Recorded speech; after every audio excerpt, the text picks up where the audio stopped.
Hello bachcho, let's read the question first. The question says, in expression LT is equal to L0 plus RT of arithmetic growth rate, LT, L0 and R represents चार options दिया हुआ है. Option A says LT means length at time 0, L0 means length at time t, R means elongation per unit time. Option B says that LT means length at time t, L0 means length at time 0 and R means elongation per unit time. And option C says LT means length at time t, L0 means length at time 0 and R means growth rate.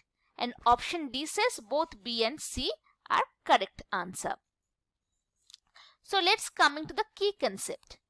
जो की concept यहाँ पे use किया गया है, जो की concept जो यूज किया गया है वो है ग्रोथ रेट की, एंड स्पेसिफिकली हम बोले तो उसमें एरिथमेटिक ग्रोथ रेट की. अब एरिथमेटिक ग्रोथ रेट क्या है या फिर एरिथमेटिक ग्रोथ क्या है? एरिथमेटिक ग्रोथ मतलब if we start from a mother cell पे डिवाइड होगा माइटोटिकली होके दो डॉटर सेल प्रोड्यूस करेगा. एरिथमेटिक ग्रोथ में क्या होता है, दो डॉटर सेल में से एक daughter cell is capable of dividing further. मतलब एक डॉटर सेल से फिर से डिवीजन होके दो डॉटर सेल तैयार होगा और जो एक डॉटर सेल रह गया है उसका डिफरेंशिएशन होगा एंड मैच्योरेशन होगा, उसका डिवीजन नहीं होगा. फिर से ये डॉटर सेल से जो नया जो दो डॉटर सेल तैयार हुआ है उसमें से फिर से एक ही के पास है डिवाइडिंग पावर, जो और एक है वो सिर्फ उसका मैच्योरेशन एंड डिफरेंशिएशन होगा.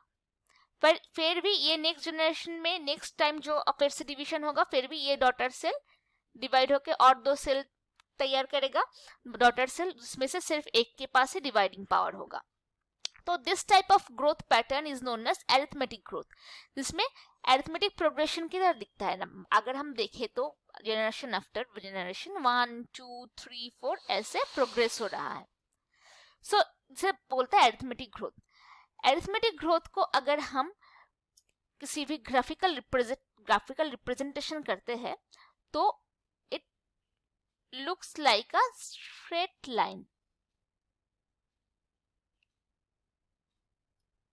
लाइन की तरह होता है.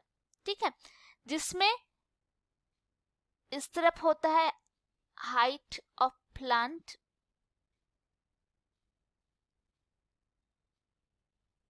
इस तरफ होता है टाइम. यहाँ पे जो मैथमेटिकल रिप्रेजेंटेशन है वो है LT is equal to L0 plus RT.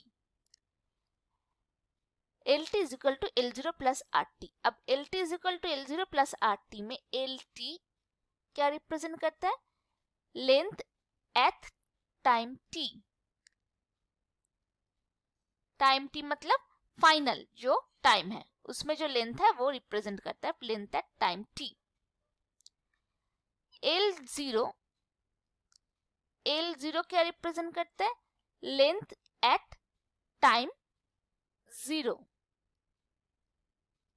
मतलब इनिशियली क्या उसका लेंथ था. टाइम 0 मीन्स इनिशियल स्टेज में उसका क्या लेंथ था. R रिप्रेजेंट्स करता है ग्रोथ रेट. रेट किसे बोलेंगे? यूनिट टाइम में कितना ग्रोथ हो रहा है उसे बोलता है ग्रोथ रेट. ठीक है, और इसे हम बोल सकते हैं इलोंगेशन पर यूनिट टाइम. मतलब एक पर्टिकुलर टाइम फ्रेम में कितना इलोंगेशन हो रहा है, कितना ग्रोथ हो रहा है प्लांट का. तो both the term is same, growth rate और इलोंगेशन पर यूनिट टाइम. अब आता है ऑप्शन की तरफ. ऑप्शन ए से LT means length at time 0, but ये सही नहीं है. LT means actually length at time t. So option A is definitely wrong. Option B की तरफ देखते हैं. Option B says LT means length at time t, जो कि सही है.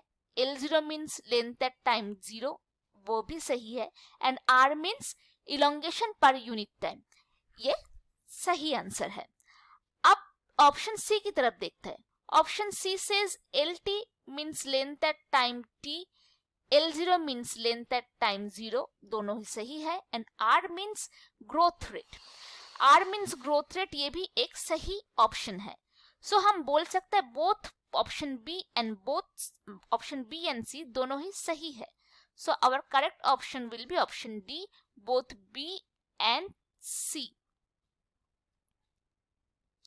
ये होगा हमारा सही जवाब।